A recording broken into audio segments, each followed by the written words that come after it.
This is the Broad Street Review podcast. I'm your host, Darnell Radford, and I'm here with my trusty travel producer, Woodsy. We are in Edinburgh, Scotland for the Edinburgh Festival Fringe. I can't wait to dig into this crazy thick Fringe guidebook featuring over 3,800 productions and events. So stay with us here and on Rep Radio podcast. For August, it's all Edinburgh Festival Fringe. Did you know that artists come from around the world and even our hometown of Philadelphia, Pennsylvania, to entertain, engage, and inspire cultural enthusiasts from all over the globe? I'm going to catch up with performers and attendees that made it over the pond. Maybe we'll recognize a few voices along the way. So stay tuned. Broad Street Review podcast is here at Edinburgh Festival Fringe. On today's podcast, we meet David Carl, a New York actor whose production Trump Lear has returned to the Edinburgh Festival Fringe for a second year. This wildly popular production plays 2 sold-out shows all through the festival. So here's my interview with David Carl for Trump Lear. Welcome to the podcast. I'm your host, Darnell Radford, and today I am in my temporary office in Edinburgh, Scotland. It never gets old. I'm here at Fringe Central, and I'm here with Carl David, known as David Carl. Well, actually, yeah, David Carl is the actual name, and then Carl David's the fictional name. Okay, which David Carl. Stems from the confusion of having 2 first names. Yes. Yeah. And we're here to talk about the production of Trump Lear. Yes. What could this possibly be about? As soon as I saw that title, I said, absolutely, let's do this. Because he's probably doing something bullshit right now. Which he is. I'm glad you said that, because some people see it and they say absolutely not. And I get it, because it's all like we're all sick of them, right? Yeah. So it's like, yeah. Just tell this man to sit down. Just sit down somewhere. Yeah. That's not the White House. Right. Yes. Mar-a-Lago, just stay there. Exactly. Never leave. Let the floodwaters rise. But before we dive into the American embarrassment, yes, let's talk about David Carl. Okay. Yeah. Tell us who you are, what you do. Yeah. I guess I'm a solo performer is the easiest thing to say, because that means I'm a writer, I'm an actor, I'm a producer. I'm my own, marketing team sometimes. I mean, we do pay for a marketing person, but here at the Fringe, you got a flyer. So I've been flyering like 2 to 3 hours a day. Mm-hmm. But yeah, I make a lot of my own solo work. I have for the past 5 or 6 years. My training is in theater, and I've been doing, I got out of school 13 years ago. I was actor only for 5 years, and I just sort of got tired of that. Yeah. And right around the time the recession hit and the writer's strike happened in 2008, 2009, I just decided, you know what? Maybe it's time to start writing my own stuff. And I really had fun doing that. And then it took a while to kind of find my voice, and then you're always finding it, but kind of like zeroed in on my point of view and how to express it. And since then, it's just so fun to like always work on something new, Yeah. And then have old things like this there that you can then take on the road. Yes. Which is really fun. It's fun to do a show like Trump Lear outside of the United States, so people can kind of like laugh about something that isn't directly their problem. I mean, it still indirectly very much is, but the Scottish audiences are really fun to do this show for. My first perception of this piece, probably about halfway through it, I was saying 2 things. I was saying, he could probably do Boris, and then Boris showed up. Right. And then, but the other thing was, this piece feels like a master class in preparing a Fringe production. Because you've crafted, so you have this foundation of a story, which is the draw. Right. But in it, you introduce the audience to yourself as an artist. Yeah. You let us know of your range, so we get to see all of that. Yeah. And then you bring us back there, seamlessly. Yeah. And I love the device of the voiceover. Thanks. Because that could be like, they keep going back to No, this it definitely thing. could. Yeah, we were worried about that. My director, co-creator, and I were like, before our first show, we're like, we might bore people to death with these 150 audio cues. And we were so happy that we did not. But we were concerned about that. Yeah. Because it could be super boring. I could see the voiceover track in QLab. Right, It's just right. Clown 49, Clown 57, Clown 85. I like that you call it clown. Yeah. Because he is. He's a clown.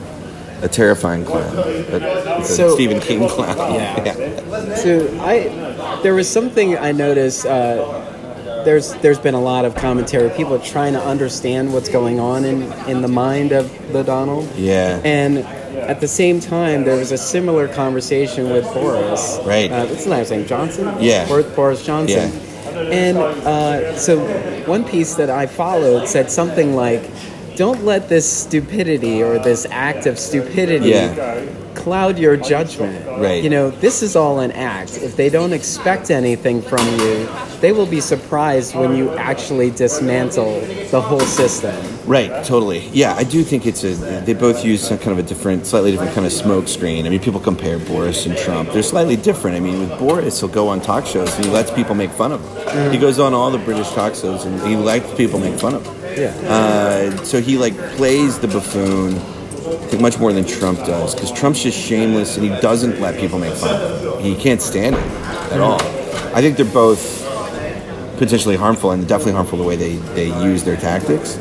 But it's definitely a smoke screen for what they're really doing. I don't think either of them is especially brilliant. I think it's sort of dangerous. I understand why people say, we need to acknowledge their threat. Mm-hmm. So I get why people are like, he's actually quite brilliant in one way. It's like, fine. But I don't like to use the word brilliant or genius for them. I just say, Trump is shameless. He's an expert at being shameless. He just does things no one else will do. Mm-hmm. I don't think that's a genius. I think that's just someone who's shameless. Yeah. And then with Boris, he has an Oxford education. Obviously, it's questionable, but he was certainly exposed. He comes from privilege as well. He comes from privilege. He was exposed to the classics, so he can sort of prattle on. But anyone from here, even fans of him, I think they know that he's full of it, and it's all bombast. So he'll quote Marcus Aurelius, and he wrote a terrible, I guess it's like a terrible book about Winston Churchill. Everyone I've talked to that's read this book here said it's really quite awful and embarrassing. But he likes to evoke Churchill, Boris Johnson. He likes to compare himself to him, which, okay, but I have a hard time believing that he would handle what Winston Churchill did the same way he did, and obviously Churchill was a flawed character as well. So anyway, I definitely think they both use this kind of technique of distraction, and it works for them. It's scary how well it works. Did you ever think you would find your artistic voice through such a character? No, I think in college I probably imagined it. I loved reading about people that would do political theater in college. I would read about this guy named Augusto Boal, who did some really interesting stuff in South America in the 90s, in Brazil, and he actually in Rio specifically. He would use these community-based methods to he'd go into an area that would was where they have corrupt police, and terrible organized crime, and he would go into these communities, and he would have the shows would actually be like interview style things where they would get people from the audience to talk about something that they were dealing with, and then they would just do an improvised scene based on it, or like he had one exercise where we'd have someone talk about how they were oppressed, a specific moment in their life, and then they would have them act out how they wish they could have done it, and then they'd have someone else from the audience say hey, how could we do this better? That's a cool fantasy, but how could it go better? And have someone come up and act it out for them. Yeah. He did all kinds of stuff like this. And so anyway, he ended up running for office. This guy, Augusto Boal, he ran for office for the equivalent of a representative, United States representative, as a joke. They were running out of money. They were we can't do any more shows. So he ran as a joke, and he won as a joke candidate. And so then I think in 2 years he got like 13 laws passed. So I don't know, stuff like that in college sounded exciting to me. But, you get out of school and you audition for what you can, and you don't always work on stuff like that. I do a lot of voiceovers, I do voiceovers for McDonald's and stuff like that, you know what I mean? And Very Pringles, very New York of you. Like Pringles paid for my year last year. Like Pringles was the reason I could come to Scotland for a month. Wow. You know what I mean? So it's like, you do that and then you do something like this. But I know I always wanted to do something like this, but I didn't want this specific world circumstance to exist for me to do it. You just sort of know there are going to be awful things in the world, and hopefully you can use comedy to help people see it from another angle, Yeah. Right? Yeah, that was a lot about Augusto Boal, but I think he's worth taking a look at because he was an inspiration to me in college, and his work is amazing just to read about it. Boal is, if anyone wants to look that up. It's interesting how these characters carry. It's sort of like this metaphor for life. If you have nothing to lose, it's all gain. Right. So you just put yourself out there and you say, you know what? I have a loose plan B in mind. Right. So let me just drive this thing into the ground. Let me just scorch the earth and see. Because if anything, I can have a talk show or a TV station and just act a fool there. Continue. Right. And, then you get hit by surprise. Oops. You're now in charge of the entire country. It's just crazy. It's so crazy. Yeah. It's really nuts to look at how he did this. But it is a reflection, I think, of what, unfortunately, a lot of Americans care about and are interested in. Enough of them to vote him in. Yeah. It's not the whole picture, thankfully, but it's definitely... There are a lot of people that think this guy is funny. Mm-hmm. They think Trump is funny. They think he's a truth teller. And he's just a mean person. He's impulsive. There's like an obsession with impulsivity. Mm-hmm.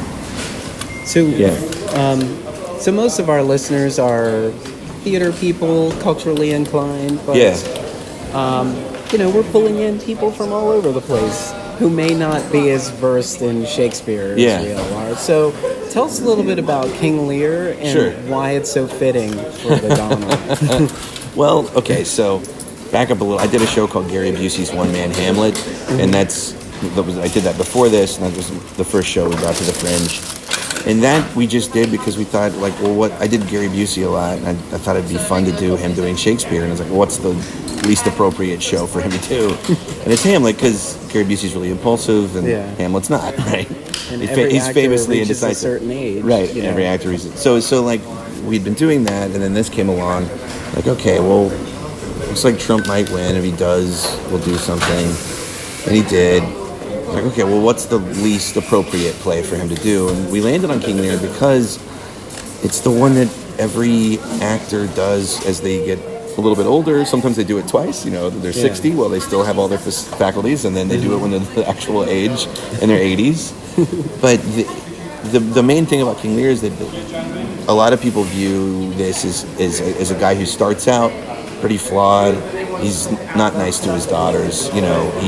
He's pretty awful to them, and then he learns a little bit over the course of the play, and he has an arc, and then he dies, right? So he kind of learns too late, right? And I just thought, well, Trump would never do that. He'll never have that moment. It's not gonna happen to him. And my director, Nicole Biancasino, and co-creator, and I were just like, let's figure this out, because we don't really want to do a whole show where it's just Trump the whole time. No one wants to watch that, actually. And no one wants to watch him have that arc. Or, he's not going to have it. He just won't do it. He would want to turn it into an action play. Yeah. He would want it to be an action movie. Because it's this, existential play. I mean, there is action, but in the real play, right? Cornwall gouges out Gloucester's eyes. It's one of, the most gruesome scenes in Shakespeare. But it's not the main character, so Trump would hate that, right? Mm-hmm. So finally we landed on, well, what if a guy like me gets arrested for doing a show about Trump, and he has to do the show for his life? And my director was like, yes, that I could watch. That I could stomach. And then it can be about free speech, and so it's not just about Trump. And we both got really excited about that. And I started writing it, and anyway, yeah. But the Lear aspect is loose because I don't think there is. Everyone's as soon as he got elected, all these people were like, "Oh, he's Richard III. Oh, he's Julius Caesar." I don't think he's any of them because all of those characters have way more going on than he does. I don't think he's very complex. I think he's a big baby who's bored and has never been said no. And I mean, you can find little notes of him in all of Shakespeare's most terrible characters, but I mean, like maybe Don John in Much Ado. Like, there's not a lot there. There's not a lot in the text for the justification of why he does what he does. Mm-hmm. But even he's he's a man of few words, so that's not Trump. He even says that, I'm a man of few words. I think we would all clap if Trump said those words. Yeah. So I don't know. So we just thought it was so funny that everyone was like, "Ooh, what's the big take on Shakespeare?" Because I don't think there really is one. I mean, I think as interesting as the production that the Public Theater did with Julius Caesar. I thought it was cool, but just to show what ends up happening is what happened with that play. Well, people rioted. They actually jumped on stage. Why'd they jump on stage? Not the play itself. A video someone took of the stabbing scene, and it went viral. And nobody that had a problem with that production even understood the play, and was actually saying killing someone like this isn't necessarily a good answer because that's the arc of that play. It's not a good idea to stab Caesar. Yeah, you know what I mean? But the sort of people that would come to the Public Theater in the park and jump on stage and protest only watch that little 2-minute video. I have no idea of. So this is we just thought that was interesting. That immediately everyone wants to do this, and then that he just doesn't fit. He's not worthy of Shakespeare. Yeah. Whoever Shakespeare was, maybe it was a lot of people, maybe it was one person rolling over in his grave. Yeah, whether it's one person or many, they're all rolling. Or one of them's rolling. Yeah, he's not worthy of any. He's maybe a spear carrier or something, Yeah. Some messenger. Bye. So, I assume the first run of this was in New York. Yeah, we did it in New York under St. Mark's for a year and a half, and then we came here in 2018. Yeah, and then we went to Texas and Colorado Springs. Okay. Can you pinpoint the moment where you realized you had something? Honestly, because anyone who's ever written anything, there's the jump from having no one have listened to it, you're the only person that's listened to it, to having anyone listen to it is such a big jump. Mm-hmm. That jump felt really good. So even our very first workshop where it was a little bit on book, the reaction to that made me go, all right, this is something. We have to tweak some things based on this first, workshop performance, but I was like, all right, this is not crazy to be doing this. And then, honestly, social media is so weird. I remember just putting up, the image and the title, and, tons of people were like, yes, I want to see this. When is it happening? So just that sort of enthusiasm before we even did it was all right. But then just finally doing it and enough people, I'll tell you what really it was for me. I think the first time that a high school English teacher saw it and came up to me after and was like, thank you, this is a really cool thing to do with Shakespeare, and I like what you did. That for me was personally what I needed to hear, because I guess my fear was people that love Shakespeare and love the English language being like, well, what did you do? What did you do to King Lear, And to have more than one person actually come up and say something like that was all right, we're okay. If we can keep those folks happy, then maybe everyone who just wants a silly fun show will definitely also be happy. Yeah. And that was kind of in the first several shows. Then it's all right, well, let's keep going. And we make little alterations as we went. There were certain characters that were just too boring. Ted Cruz was boring. We got rid of him. Sessions was cut recently and replaced with Boris Johnson. Paul Ryan was really boring. He was a total snooze. I got rid of him after the second show. He was Albany. He became Bernie Sanders. Once his gym photos died down, nobody cared about him. He just, he is a problem, but in terms of like doing some sort of characterization of him, it's just not very interesting. Yeah. Or I couldn't come up with a take. I'm sure someone's got a great Paul Ryan take, but I don't find him particularly. Well, that's kind of his thing, right? He just sort of, he's like, I am boring and responsible, and I will. Yeah. You can count on me to. And what do nothing. nerve. He was like, I just want to be quietly disruptive over here. Yeah. Fine, I'll stand in for a vice presidential ticket. Like, really? Yeah. Like, that's how you ease into this role? Yeah. I also find it crazy that people still look at the vice presidency as a thankless job. No, it's not. It's totally not. Like, don't you realize that you and the president can't be in the same room? Yeah. Can't be in the same place in case something happens? Yeah. You have to step in. Yeah. No. And be president. Yeah, and look how many vice presidents have become president. More than should have. More than anyone should be comfortable with. Yeah. Yeah. That's just like a silly old joke that's been passed on. Where it's like being vice president is like it's worthless as a bucket of warm spit or something. Someone said that. And it's like no, there's a lot to that job. Yeah. So, if anyone, who comes for you in this production? Say, can you rephrase that? I'm not sure. Like, who comes after you in this production? Have you been approached by Trump fans? Have you been approached by Shakespeare lovers or McDonald's enthusiasts? You know what? No one yet, knock on Woodsy, has ever... Sorry, Woodsy. It was a soft knock. That's what he's there for. No one has really yet come after us, really. We did one show somewhere on the road, and I'm being vague so that I don't encourage anything. But they got really annoyed with the poster. We need exact addresses. So they got annoyed with the poster, and specifically they called it Orange Face, and they called the theater, and they were mad, and they were like, "Oh, you think you can get away with this? You think you can do Orange Face? I mean, I could." And he said this. He's like, "I could never do blackface for Obama.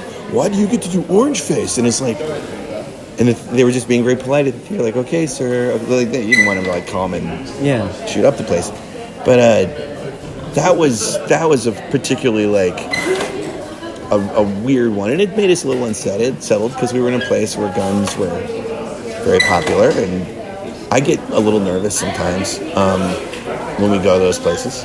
Yeah. I mean, we went to Dallas, and I'm from Dallas, and obviously Kennedy was famously, sadly, shot in Dallas. And the theater we were at was actually like on I-35, a block or two from the hospital he was taken to. So my little paranoid brain did lots of fun things there. But that was it was a Kitchen Dog Theater, and it was a wonderful production. And people there had a great time, and I felt very safe, like after the first show. I don't know. It's actually been surprisingly mild. And what we do have are people that come to the show that are kind of never Trump or Republicans, and they'll come up afterwards and say thank you, and I'm happy that they feel comfortable coming and enjoying it. I imagine if anyone that's a Trump supporter comes, they must just be leaving and don't feel comfortable talking to me, because no one ever has. I will say, in all the flyering I've done here, which is now a lot, I mean, I think I probably talk to about 100 people a day. I've talked to a few Boris Johnson / Trump fans that are from here. And I am struck by how civil the conversation is, by how calm they are about talking about it. They're interested in hearing why I think they might like the show.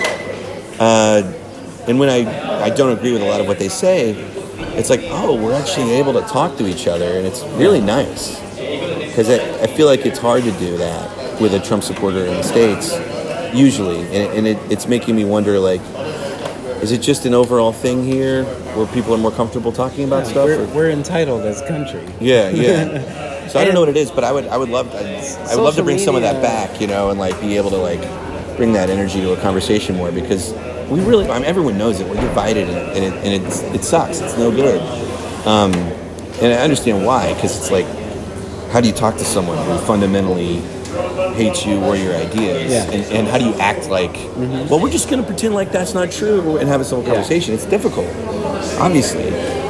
But sometimes you have to go to the extreme. It's like, well, I'm not a murderer, but I would play one because I'm a professional actor. Right. Right. And I'm not selecting this role because I believe in everything this character is. Yeah. But as a professional, I find a way to relate to the character's position. Yeah. And not everybody understands that because I have figured out for myself, there may be some accurate breakdown of this, that most audience members want one of three things. They want to be entertained. Yeah. They want to be educated, or they want to be validated. So they already have a position, and they're hoping that you're going to have something put to paper and, in this production that is everything that they've been saying. So they can look over at their +1 and go, see, this is what we were talking about yesterday. Totally. Whereas I like to come at it from, I guess this is a little bit in the entertain, educate category, but with under the umbrella of, and I say the show blatantly, like, I do think like art is a place to ask questions and let people kind of, now you can, sometimes they're leading questions more than usual, but I do like to like put it in a way that people can think about it for themselves and you're not trying to preach to them. And I think that's because I come from a family of 7 Presbyterian ministers. And so I'm very sensitive about not being preachy. Yeah. Because I literally come from a family of preachers. And as much as, religion can do some good and it can be focused on love, it also can build walls. And so for me, art was always about like breaking down walls and like people of all backgrounds sit in a room together and are not told what to do or what to think. They're actually like just given some ideas to think about and feel about together. So but I guess that falls under the educate and entertain. And then you can't escape the validate thing. You can't. As hard as you try, you're gonna get in. Your point of view, your perspective is gonna come through. Like as hard as you try to not push an idea, like I think it's hard to. I don't know if you can really avoid it completely. So as as the clown car continues to drive down the street, do you ever revisit the piece and make tweets to just sort of pull in those? Oh, that just happened last week. Yeah, we'll do that, and I'm careful with it, right? Because it's like our show is set 2 years in the future at least or so, and so it's like we don't want to. It needs to be something that's big enough that it makes sense it would have still mattered 2 years later, because obviously things matter for a week and then like no one cares, or not many people care 4 weeks later. So it's tricky, but we'll add stuff in. I don't feel a lot of pressure to do a lot of that. Usually like 3 or 4 topical references per show is enough to tickle that bone for most people and make them feel like, oh wow. Yeah. But I'll do a little, but it's like most of the things that come up are fully loaded guns, and so I try to be careful with how I insert them because just an example. I've not added anything to do with Epstein at all at this point. And I might, but not until I think there's something that sort of works just right, because obviously that is sensitive in many, many, many, many ways. Yeah, for many reasons. So you don't want to just throw it in as like, oh, let me just like get the hottest, funniest take as fast as I can. Like it needs to help tell the story. It needs to like fit in, and so it just hasn't. I've never really come up with something that works. So I'm not just gonna like throw it in to throw it in. Yeah. And then it makes me think of like negative space in art, right? And then like an art piece, and it's like, so sometimes the thing you leave out is like actually nice, you know what I mean? I was just thinking about that this morning, actually. It's crazy how long society, media, entertainment has been poking fun at the Donald. Yeah. Decades. I was thinking back. And of course he brings it on himself. Like it's 100% self-inflicted. There was an animated series called The Critic. Yeah. Oh, John Lovitz, and the very first episode, his character goes on a date, and there's like this montage of New York doing the New York thing, Right. and they have this moment in front of Trump Tower with a big foreclosure sign on it. And I remember seeing that, going, "Wow!" Even back then, it was right so there, true. and it was so like kind of That's a good deep matter cut. of fact. Well, he's been the go-to ridiculous billionaire for decades. Yeah. Like he's been the cartoon joke of a billionaire for so long, and then he's our president, and everything about it's mind-boggling all the time from multiple angles. I don't. You're right. He's had a long run of that. Totally self-inflicted. So He wants it, right? He turns it into a win. yeah. He turns it into a win. I mean, he has to close the door somewhere and say, I know I'm not winning. I don't know how this. Like, I mean... Well, he's reinvented what it means to win, and it's only works for him, though. No one else gets to win the way he does. Yeah. But if a lose is a win for him. I mean, that's really... that's the thing. And he, many times over. All the bankruptcies and everything. It's just like, nope, it's a win. I like the commercials that we've been through the piece. Thanks. So Mark Stetson shot those. Okay. Yeah. Especially the one about fitness. Because Trump put his name on it, pretty much everything. Right. Of course, he would put his name on some fitness supplements. Totally. Yeah. Yeah, and you don't have to do anything. It just changes your DNA. Yeah. From the neck down, you're somebody else. Oh, and then the actor that is clearly not my body, that is someone else's body in that video is Chris Nestor, who ran the has run the Brooklyn Comedy Festival for the past 5 years. He's very funny and also is a model. So there was a moment in the middle of this piece where I felt like you, the artist, is in a dream. Because Trump wakes up early and starts tweeting. So once the element of whether you're trending or not comes in, and it's like, wow, this could be a dream. So I don't know if meta is the word, but it'd be so inside. Yeah. Inside. Yeah. We wanted to leave it ambiguous enough that you could think that I'm dead and this is my death dream. You could think it's just a normal dream. You could think that it's just real. We wanted that to be vague on purpose. I should really say that my director and co-creator pushed for that. The early versions were too long and over-clarified, and she's like, no. We can let this be mysterious. Let's get into the action of it and let people just wonder.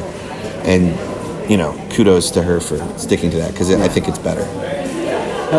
How long was it originally? Oh, I mean, the first draft was 70, but I wrote a long draft on purpose, fueled by Red Bull.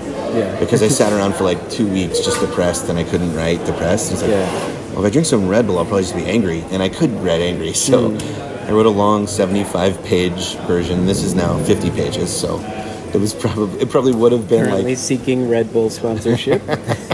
No, seriously, it really helped. And then I would do rewrites not on Red Bull. Yeah. But just getting it out though, that did help actually quite a bit. Yeah.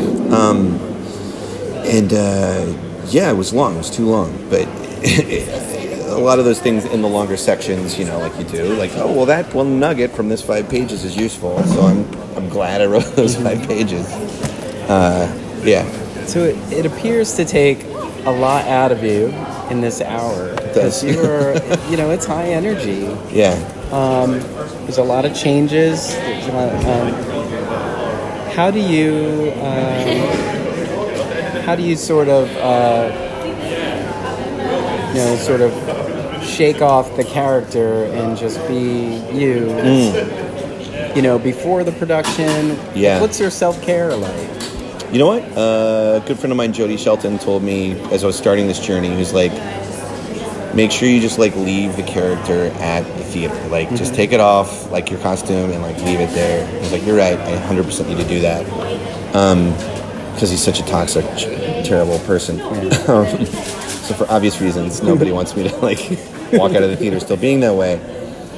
I go for long walks. I meditate. I do all the things that most people would do for self-care, just a little bit more, because it does take a toll, you know. Like, the jury's still out, I think, on how much playing someone who gets really getting riled up to do a show, how much that actually, like, leaves any trauma in your brain. But I did have a therapist once who said, like, if you get in a heated argument with somebody, it's not just the person yelling at you that leaves trauma. It's like the yelling that you do also leaves trauma, which that's why therapists are amazing to me, because they say things like that you don't think about on your own. So I'm probably leaving some sort of scars. I would say over the 2.5 years I've done it, I felt myself get a little more depressed. The unfortunate thing is that I will never know really if it would have been better or worse, you know, just to live through all of this that everyone is living through, right? Like, maybe I'm making it better by having an outlet to get it out. Maybe I'm making it worse. Maybe it's the same. I don't know. But I do as much as I can to take care of my mind and my heart, because it is a lot. You know, I get very riled up, and I play Trump a decent amount in the show, and it's disgusting, and you know, so yeah. But then part of me feels like, because I'm like not bottling it up and like letting it out, on one hand, that is cathartic, right? Mm-hmm. So if I'm feeling frustrated that day about something in the news, I have the show to sort of just like shoot it all out. Yeah. So sometimes the show is actually therapeutic. Yeah, but I don't know. I mean, most people have much more difficult lives than I do, so I'm happy that my biggest problem is in the world of make-believe and something I wrote myself. You know what I mean? Like, it's also like boo-hoo. Like, it was... So even though this piece has allowed you to travel and you know, work consistently, be a legit working actor, do you get opportunities to play as other characters? Or yeah, totally. I mean, companies or what feels good is that like the whole journey of like taking solo shows on the road started before this, so I don't have this feeling of like, oh, like I owe something to Trump, you know, for like starting my career. That's not true. Things were going well with another show, so and I do get asked to do other things, and because I do like 20 voices in the show and I kind of play myself also, I think people that see it are like, oh yeah, like actually someone came to see my show, the Trump Lear show 2 years ago, and I think kind of because from that performance, he asked me to do The Truth About Santa, which is just a wild, really fun, crazy Christmas show. It's Greg Kotis is the writer, and I did that this past December, and that was super fun. You know, it was a cast of 8, and I got to play an insane Santa Claus, and you know, work with a playwright that I look up to a lot. He was there for all the process, and I got to shake his son and and yell at his wife, and they were both in the production. It was, I don't know, it was. So yeah, I do get to do other things, and I think the show has helped me a little bit, like, get more work that's not all Trump stuff, which is really, I'm very happy about that. I didn't prepare you for this, and I'm sure people ask you all the time. Oh, okay. I can't wait. I wish everyone could see inside my mind right now. But since you are an impersonator, could we hear a little bit of Trump? I mean, you're not the first person to ask. We're in a crowded place, so I'm going to do the low, kind of slightly creepy version of him.